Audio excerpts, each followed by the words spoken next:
é poupam todos os milhões e o dinheiro nunca chega. Qual é a atividade tradicional que desempenha? A construção de instrumentos musicais. Comecei aos 11 anos, quando acabei a instrução primária, com o meu pai. Fui trabalhar para junto do meu pai, era o rapaz da cola. Naquele tempo não havia colas químicas como há hoje, a cola tinha que ser aquecida ao lume.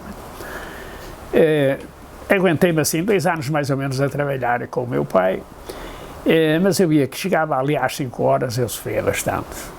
Porque 5, 6 horas os meus companheiros chegavam do trabalho, sabe que naquele tempo, ao fim da instrução primária, toda a gente ia trabalhar, porque estudar só iam os filhos dos ricos. Os meus colegas chegavam do trabalho e jogaram a bola para junto da igreja, e eu continuava a trabalhar, que meu pai fazia arrumarias e a obra tinha que se fazer. E achando e tal, tudo na brincadeira, e eu trabalhava ali, ia comer às 8 horas e depois ainda estávamos a trabalhar quase até à meia-noite. E eu então um dia lembrei-me a pedir a meu pai para arranjar outro emprego para ficar com espaços livres para ir jogar a bola também ao fim do trabalho. Meu pai arranjou-me para eletricista. Naquele tempo não se ganhava dinheiro para aprender uma arte. E eu gastava 25 tostões nos comboios para cima e para baixo, que eu vivia em Aveleda e tinha de ir para Braga. O que é que me acontecia? Chegava do trabalho, tinha de ir trabalhar para a oficina junto do meu pai para a despesa que tinha, por dinheiro que ele dava para as viagens. Aguentei-me assim 3 meses. Ao fim de 3 meses vi que aquilo que não dava, que não ganhava, a volta não ia.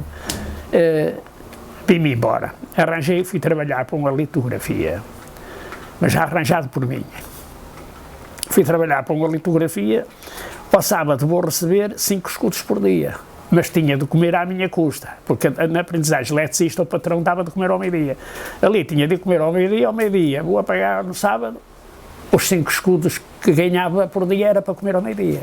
Meu pai continuou-me a dar os 25 tostões por dia para os comboios. Eu continuei a fazer o mesmo. Chegava à casa, tinha de ir para a oficina a trabalhar, para ajudar meu pai a prover o dinheiro que ele dava. Aguentei-me outros 3 meses. Vi que não me subia de ordenado para eu ficar autónomo, desisti e vim trabalhar para junto do meu pai. Hoje sinto-me feliz por ter feito isso, porque vivo como qualquer outra pessoa, tenho a minha vida organizada, tenho umas relações sociais muito boas a nível nacional da Europa e do mundo, e que a eletricista e a litografia não tinha. E admiro muito meu pai, que meu pai era uma pessoa que mal sabia ler, e a paciência que teve para maturar, porque eu fazia-lhe falta. Aprendi com o meu pai. O seu pai aprendeu Com o irmão mais velho, que é o avô destes industriais que agora há aí. Era o avô. Sabe, antigamente havia uma escola na zona da Sé, no Porto, e esse meu tio foi para lá aprender a arte de violeiro. Depois veio trabalhar para Celeiros, para a casa do pai, que ele ainda era solteiro. E meu pai, era dos irmãos mais novos, aprendeu com esse irmão. Entretanto, esse irmão do meu pai casou e o meu pai entendeu que já sabia trabalhar para ficar por conta dele. E meu pai ficou ele se casou, pôs uma oficina fora, e meu pai ficou na oficina que havia em casa dos pais dele, a trabalhar em Celeiros. Meu pai depois casou aos 19 anos e foi trabalhar para a freguesia da Aveleda, que viveu lá sempre, nunca mais de lá saiu. E eu aprendi com o meu pai e aprendeu um outro meu irmão, que infelizmente morreu jovem, com 24 anos, senão hoje também era um industrial, porque também era virado ao para a frente. E eu sou conservador, eu sou a favor do artesanato. Esse meu irmão, se não morre, ia dar um grande artista. Infelizmente, desapareceu. Colar as peças principais era sempre meu pai, foi o que eu fiz ao meu filho, que é posteriormente ficar mais ou menos direito, não é? E as mais secundárias é que passa para o aprendiz, que é os reforços interiores e isso já passa para o aprendiz. E depois a gente vai vendo e chega àquele ponto, agora fazes tu, que é o que eu faço aqui. O meu filho tem a vida dele estabilizada também, porque só é pena eu não ter já aqui o neto. Primeiro, o filho dele não dá, tem uma pequena deficiência. O outro, meu neto, está no fim do curso de Engenharia Eletrónica. E trazer um jovem habituado aos computadores para uma oficina onde não há máquina nenhuma, hoje é difícil. Mas eu já tenho dito, se o meu filho for vivo, quando ele tiver 40 anos, eu parece que estou a vir junto do tio, o tio ensina-me a fazer as... Olha, Cavaquinhos lembra-me de uma história que eu era escoteiro e eu tinha os meus 16, 17 anos. Houve uma exposição na sede a nível regional aqui na cidade de Braga de artesanato feito pelos próprios escoteiros. Eu então lembrei-me de fazer um cavaquinho para lá expor. E então fiz um cavaquinho para expor nessa exposição. Não havia mate-pernos, mas havia um plástico, que era, sabe que o plástico há 40 anos era uma novidade e dava-se valor. Hoje é detestado, ninguém quer plástico nos instrumentos. E eu então faço um cavaquinho de um plástico verde que encontrei numa sucata e fiz-lhe uma silva em toda a volta, a silva e as folhas das silvas. Ficou bonito. Fiz a exposição, ganhei o primeiro prémio. Logo a seguir, meu pai vai fazer a Feira das Cruzes a Barcelos e disse-me: rapaz, não queres vender o teu cavaquinho? Digo assim, vendo, e depois faço outro. E meu pai levou-me para a Feira das Cruzes para Barcelos. Imagino, naquele tempo, vendeu o meu cavaquinho por 100 escudos. E ele vendia aos 20. Ele aparecesse, eu sei que não aparece, que já sou aquele que se destruiu. Mas se ele aparecesse, eu pagava bem pago, sabe? Por ser uma das primeiras peças que eu fiz para a exposição.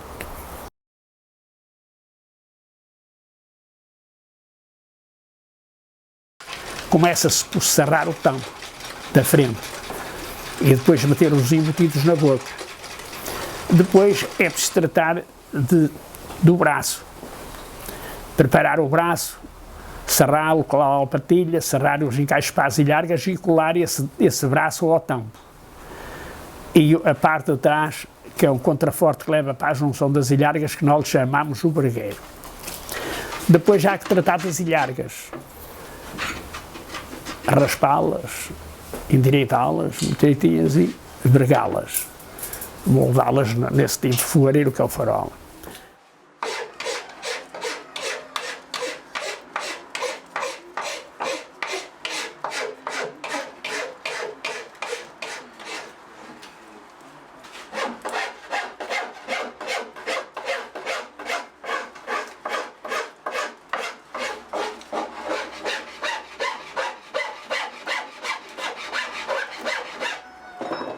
Isto é para terem aquecimento juntinhas que moldam uma pela outra, ficam iguais.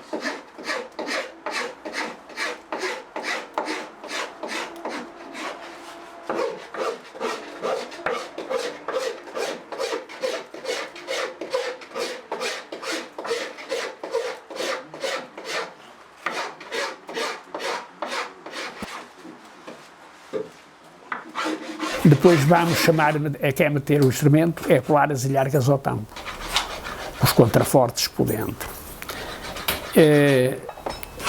Depois, estando os contrafortes todos colados e secos, vamos tratar de tampar, de fundar a viola, que é colar o tampo de trás.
Depois do tampo colado de trás, há que tratar de meter os embutidos da frente e a colagem da escala. E depois vamos fazer o braço, que o braço foi colado ao tampo em bruto, pois é que é feito. Vamos fazer o braço.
Estou colado a escala agora.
A seguir ao braço há que meter os trastes. Ao fim da escala pronta, já está o braço pronto. A escala, há que raspar e lixar e envernizar o instrumento. A colagem do cavalete e meter as cordas.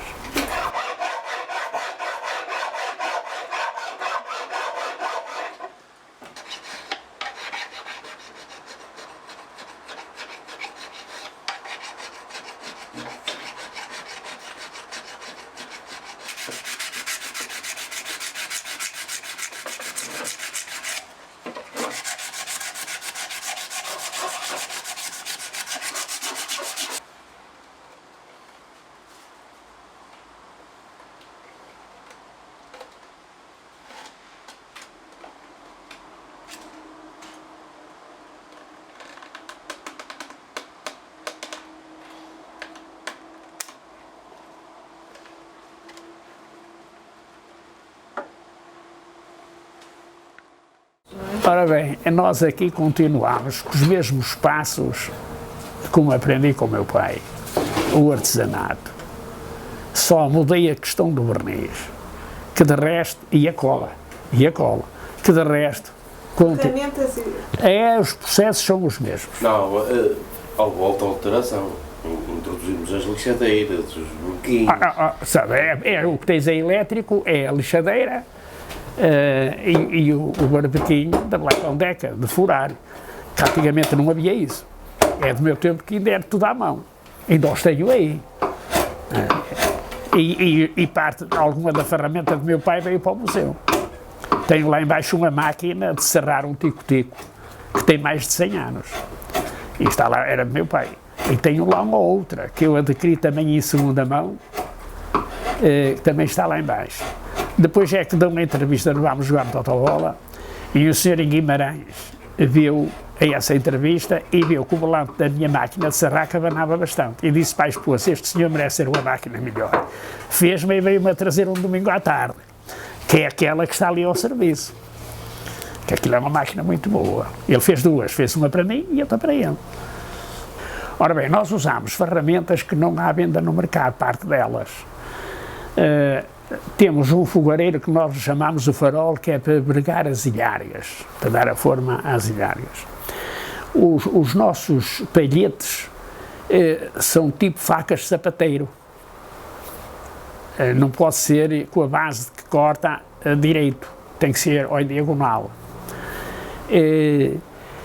Há peças, limas, chaves de fenda, isso é que se compram, os alicates, mas há muitas peças de ferramenta que têm de ser feitas de propósito para nós.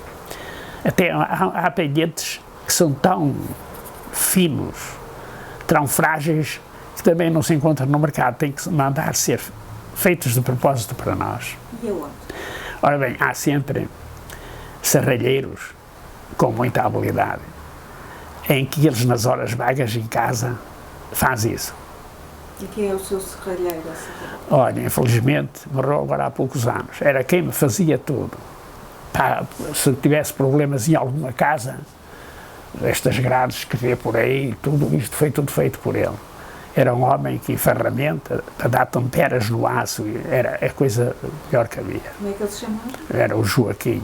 Ele tinha um apelido, tinha separado da mulher e era conhecido pelo mal casado. E é daqui da frente? Era aqui de Celeiros. Era um homem, um serralheiro à altura, e depois muito seguro, perfeito e seguro. Repare, naquelas grades que estão lá embaixo na casa do museu, que foi tudo feito por ele. Só foi pena ele morrer. Mas trabalhou até quase aos 80 anos.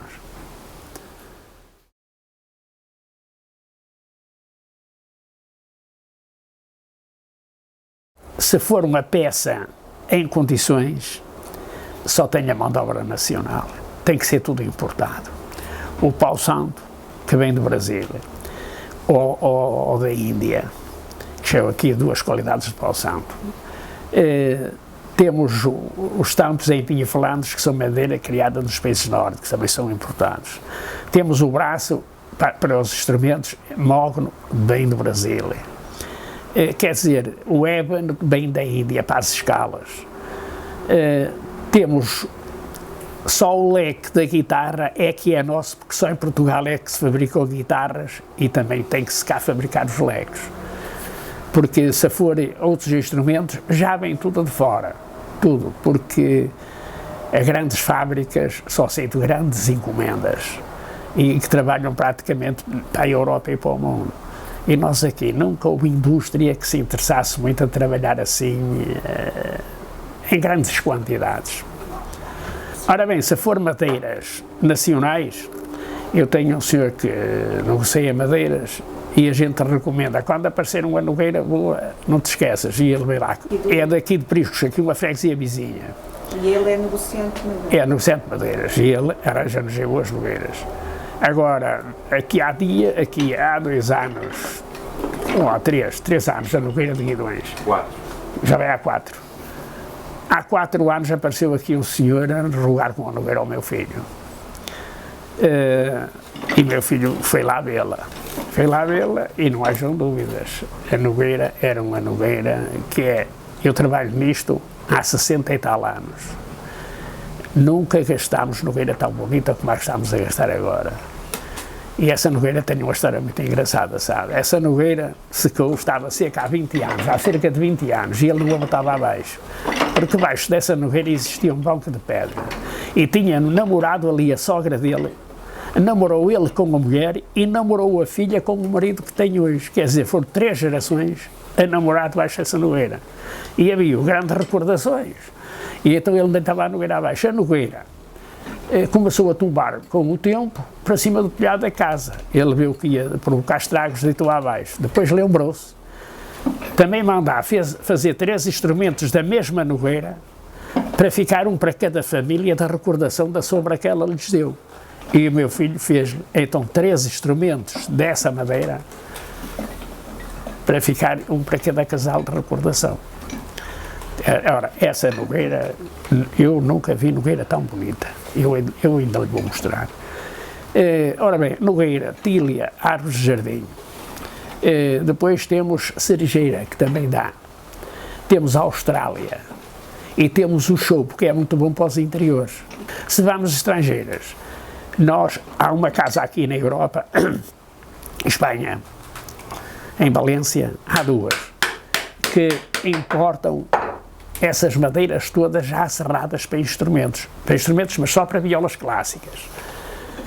E através da internet qualquer pessoa pode comprar. Depois, como aquilo é só para violas clássicas, nós, de um fundo, de uma viola clássica, dá para 2 banjolins. Está como onde nós talhamos aquilo a aproveitar o mais possível. E dá casas aqui no Porto que vendem, o que é mais caro. Os mognos compram-se aí nas estâncias de madeiras. Que há aqui o meu vizinho, não faltam aí madeiras brasileiras. O pau Santec não, porque o pau Santec é muito caro. Olha que ainda há dias-me a pedir-o a 12 euros o quilo, que aquela madeira é ao quilo. Eu não sei se há carne a esse preço, nem de bife, nem nada. Há madeiras muito caras. É por isso que o instrumento, sendo em pau santo, é um instrumento que à partida é logo caro.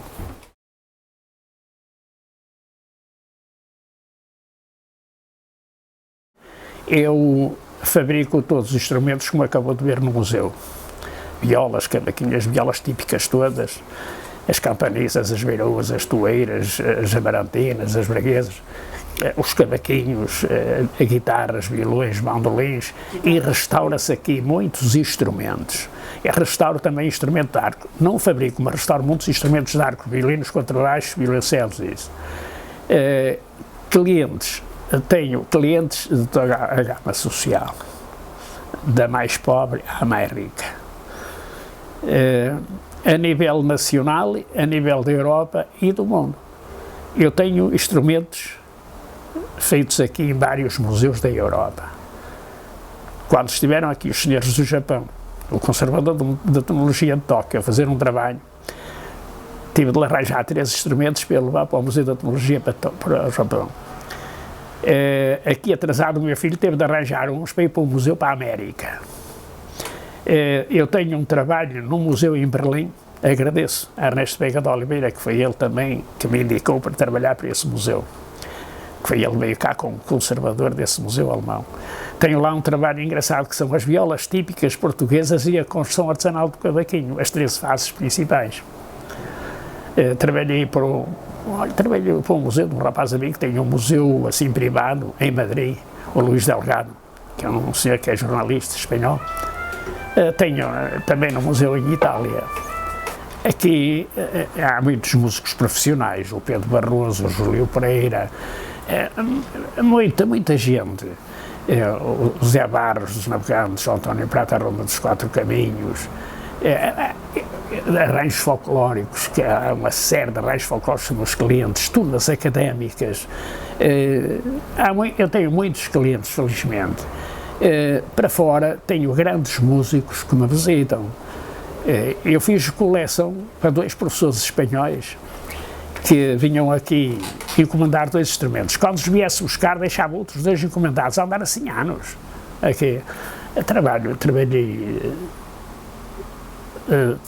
Quer dizer, se for a recordar, é muita gente. Não imagina, nós recebemos aqui gente todos os dias, ou a buscar, ou a encomendar, ou a trazer obra para restaurar.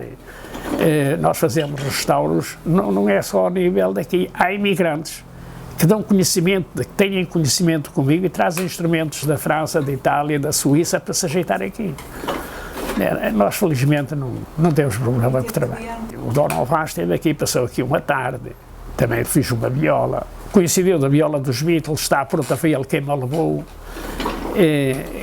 Cedi o meu cavaquinho do museu a um grande músico inglês para oferecer de prenda dos 52 anos ao Jorge Harrison.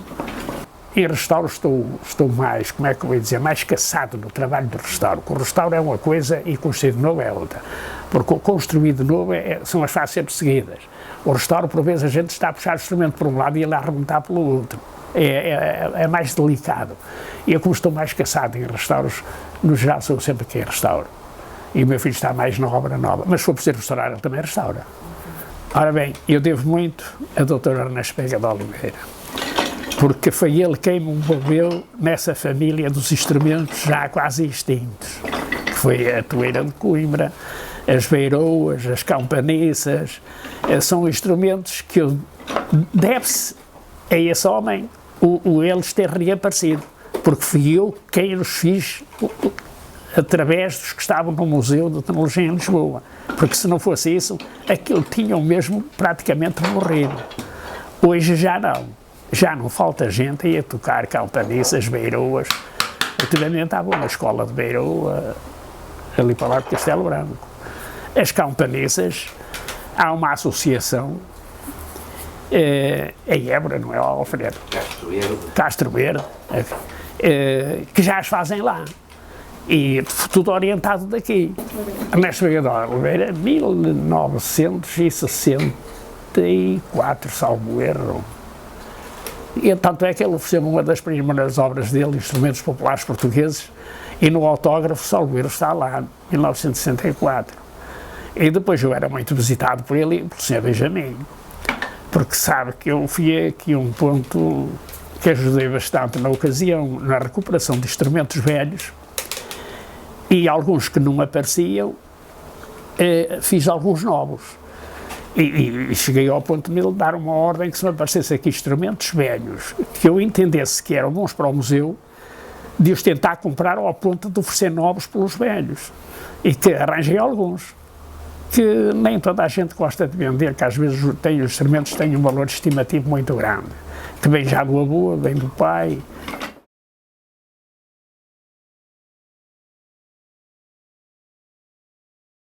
Agora, o que já tem andado por aqui pessoas académicas que têm o gosto de ter o seu instrumento e fazem-no com a nossa ajuda aí, que foi o caso do médico. Aprendeu, olha, o médico até agora vai emprestar a coleção dele ao meu filho para expor salvo erro em Ovar. E ele até vai lá, também para fazer uma palestra. Como é que se apaixonou por isto? E vai lá dar dois toques, que ele também é considerado um dos melhores tocadores de viola braguesa do nosso país. O escultor Jorge Ulisses. Andam por aqui para aí 20 anos, ele hoje faz instrumentos de peças raras. O engenheiro Manuel Ribeiro de Abreu também é um indivíduo que é excepcional. Olha, começou logo por um instrumento mais difícil, pela guitarra. E outros artesãos? o professor Russell. Russo. O Russell também tem uma coleção quase como a minha. Aparece aí muita gente assim. Agora anda aí outro indivíduo. Até agora, há aí um filho de um alemão, que o pai é encarregado de uma fábrica de calçado. E também o filho quer ter um instrumento feito por ele e parece que vai para aí. Quer dizer, aparece assim, uma gente académica dos 40 anos para cima, que já tem a vida mais ou menos organizada e depois gostam de ter qualquer coisa para quebrar o stress do dia-a-dia. Há muita gente com interesse. A gente é que não abre a porta a toda a gente, senão isto era uma escola. Mas há muita gente. Olha que eu tive um senhor de Ponte de Lema. Já há muito tempo cá no meio, com certeza já faleceu, que eu soube que ele teve bastante mal. Um senhor que esteve imigrado na Venezuela. Um dia chegou aqui que gostava de ter uns cavaquinhos feitos, um cavaquinho feito por ele. E o senhor já com 50 e tal anos. Digo assim, ó, Sr. Moreira, então, toca o meu filho, arranjou as madeiras todas, desse-lhe umas explicações e tal, ele cá tinha problemas, vinha de Ponte Lima aqui. E assim foi. Fez o primeiro, ficou-se mal feito. Fez o segundo, já ficou melhor. O terceiro, melhor. Passado, para ano e meio, representa a Câmara de Ponte de Lima no artesanato, na construção de cavaquinhos. E sai num livro, que não é qualquer um, naquele livro do Pedro Caldeira Cabral, sobre a guitarra portuguesa, está lá ele como construtor de instrumentos. E os meus primos não estão. Como ele foi descobrir a Ponte de Lima. Não havia nenhum, era o único que havia em Ponte de Lima. Um dia aparece-me aqui com uma viola braguesa feita por ele. Como a construção é a mesma, estava bem feita. Sabe, ele de antes fazia palestras quase a nível nacional, convidavam-me. Tanto é que aquelas miniaturas que estão lá embaixo no museu eram ofertas que me oferecia quando eu ia. Agora vai o meu filho. Meu filho vai agora, Salvo Guerreiro lá. Mas já esteve várias vezes no Alentejo, Castelo Branco, Viseu. E quem é que vos convida? No geral são escolas ou associações. Pagam. Ele não leva dinheiro, só tem de pagar as despesas, não é? Mas lá isso são, porque no geral são encontros de artesãos e educadores. E o meu filho, no geral, quando vai a estes encontros de artesãos, leva sempre uma pessoa que toque bem. E, claro, aquilo é um espetáculo, porque a viola braguesa hoje já está a ser conhecida por muito lado, mas é do meu tempo que a viola braguesa só era conhecida até Pombal. De Pombal para baixo ninguém conhecia a viola braguesa.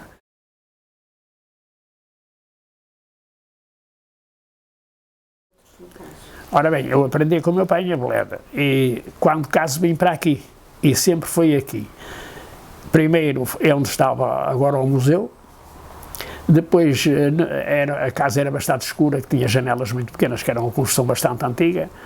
E então o terreno era do meu sogro, com a minha mulher, era a única filha, pedi-lhe a ver se me autorizava a fazer esta casa aqui. Ele autorizou e então fiz esta já com o espaço mais próprio para eu trabalhar. E eu vendia aos cavaquinhos a 20 escudos, que hoje não chega para uma corda. E vendia aonde? Aqui, à porta. E vendia-os a 18 para a revenda para o Porto. Agora imagine, as pessoas queriam o cavaquinho, mas não tinham os 20 escudos, não havia trabalho. Eu sou de uma época que ainda sofri os efeitos da Segunda Guerra Mundial, que durou muitos anos após o fim da guerra. Vivia-se muito mal naquele tempo. Não se fazia em pau santo, mas fazia-se nas madeiras nacionais, que se arranjavam com facilidade, porque nas quintas, nos próprios campos, havia muitas árvores que davam para fazer os instrumentos. Sabe que eu cheguei a fazer embutidos e fazer estojos, mas depois começou-me o trabalho a aumentar. Quando eu casei ainda não havia trabalho como há hoje, eu trabalhava para as casas comerciais, trabalhava para o Porto, aqui para duas, trabalhava para Lisboa, para o Santos Verão e para o Castelo Cardoso Pereira. Lá isso foi a gente que me ajudou. Eu tive aqui uma casa no Porto, a quem também devo muito, sabe? A casa António Duarte, que já morreram, e essa casa já fechou. sabe que era uma senhora que estava à frente daquela casa, que o marido tinha sido oficial do exército e tinha-lhe dado um infarto e ficou um pouco inválido. E essa senhora, eu pedi-lhe trabalho e ela disse, sim senhor, manda-me amostras. Eu mandei-lhe amostras e começou-me a gastar, mas um dia vem cá falar comigo, diz ela, ó, Sr. Machado, eu dou-lhe trabalho, mas tem de ir ao meu mestre, ao Porto, e o senhor não paga nada, só perde o tempo e paga as viagens. O senhor Agostinho diz-lhe o que é preciso. Assim foi, sabe? Eu fui e cheguei lá, a primeira coisa que ele disse, vais retirar aqui uma travessa neste instrumento, que era nos bambolins, eu metia três travessas ao fundo e ele vais retirar a travessa da frente, vais-lhe fazer isto assim, que faz o efeito da travessa e fica o instrumento mais bonito e dá melhor sonoridade. E eu tirei essa travessa. Depois nas violas, vais fazer isto assim. Fui lá para aí 4 ou 5 meses. E foi quando? Ao Porto. Foi logo que casei. Vai há 50 e tal anos. Fui ao Porto, cheguei ao ponto, ela virou-se para mim, pronto, agora já está em condições de quanto fizer eu compro. Quanto eu quisesse fazer, só aquela casa comprava-me tudo. Mas eu não podia viver só com a casa, que ela podia falhar. Eu comecei a fazer os instrumentos, no mesmo sistema de fabrico como aprendi lá, para o Custódio da Cruz do Sobraré e para o Santos Beirão. E assim foi, trabalhava para os 3. E nós, sabe que eu venho da época em que se trabalhava, a vida era barata, trabalhava-se barato. E isto começou sempre a subir. Eu, depois apareceram mais 2 clientes que me vieram pedir, cheguei a ter 5. E depois o que é que fazia? Começava por aumentar para o cliente mais fraco. O cliente aceitou e ia para o outro. Aceitou e ia para o outro, chegava ao melhor. Aquilo passava-se uns tempos, eu fazia na mesma. Que era, para se o mais fraco não aceitasse, eu já não mexia os outros. Mas não, todos aceitavam, eu fui sempre subindo. Olha, foi assim que eu arranjei a minha vida. Ora bem, a importância que foi disto que eu sempre vivi, criei os filhos, vivo, como acabei de dizer, eu não sou rico, mas vivo como qualquer outra pessoa, porque eu tenho outra coisa, trabalho mais que qualquer outra pessoa. Sabe que eu digo em algumas entrevistas que eu tenho 60 e tal anos de trabalho, mas se formos a fazer as contas, de dias de 8 horas, eu devo ter mais de 100 anos de trabalho. Isto parecendo que nós temos dias que somos obrigados a trabalhar porque temos prazos de entregar a obra. E eu nunca gostei de faltar. Bem, eu já ouvi dizer que eu sou um embaixador, não é só da minha comunidade aqui na freguesia, de Braga. E já ouvi dizer que Braga não pode escrever nada sem falar em mim. Quer dizer, eu faço já parte, e tanto é que já fui condecorado com todas as condecorações que dá por aí. E sinto-me bastante estimado pelas pessoas. Vejo que qualquer pessoa vem aqui ver o museu, depois não paga nada, eu procuro receber o melhor possível. E depois as pessoas agradecem muito com a lição que levaram daqui, que saíram daqui mais ricos. É sempre agradável ouvir estas coisas, não é? E quando vêm grupos, vêm grupos de famílias, está para ir vir aí um grupo agora de uma família assim, 20 e tal pessoas. E eu também nada me custa que eu tanto falo para uma, como para 10, como para 20, mais que 20 pessoas não, porque no museu é pequeno.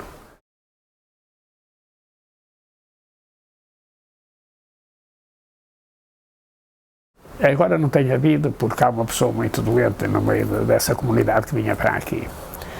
Mas às sextas-feiras, na minha loja do vinho, anos e anos houver ali uns lanches, às sextas-feiras à noite, que o lanche começava às 7 horas e acabava lá para 1 e às vezes perto das 2 da manhã. Que era lanche tipo jantar, não trazia isto, ou trazia aquilo, e às vezes ainda traziam vinhos maduros com grandes graduações, mas eu tenho aí vinho, chega de sobra. Tocava-se, cantava-se, porque vinho, O professor Joaquim Machado foi reitor da Escola das Belas Artes para 30 anos no Porto. Esse canta muito bem Coimbra, tirou o curso em Coimbra. Vem o Dr. Luís, que é médico, que nas horas vagas também vem para aí fazer instrumentos. Vem o escultor Jorge Ulisses, professor das Belas Artes no Porto, também toca bem viola. Vem o João Ferreira, que é funcionário da Câmara Municipal da Póvoa da Inhoso, já está reformado agora. Quer dizer, havia aí o cônsul do Brasil, que esteve no Porto, o Dr. José Fonseca, também vinha para aí. Quer dizer, juntavam-se muitas pessoas, às vezes era nos 10. Era para cantar, tocar e cantar, tocar e cantar. Parava-se, há que contar anedotas. Vai da mais leve à mais pesada, está com o Merdério. Aquilo passava-se ali uns três muito bem passadas. E isso ainda vai voltar. Quando isto melhorar, a pessoa que está doente ainda vai voltar outra vez.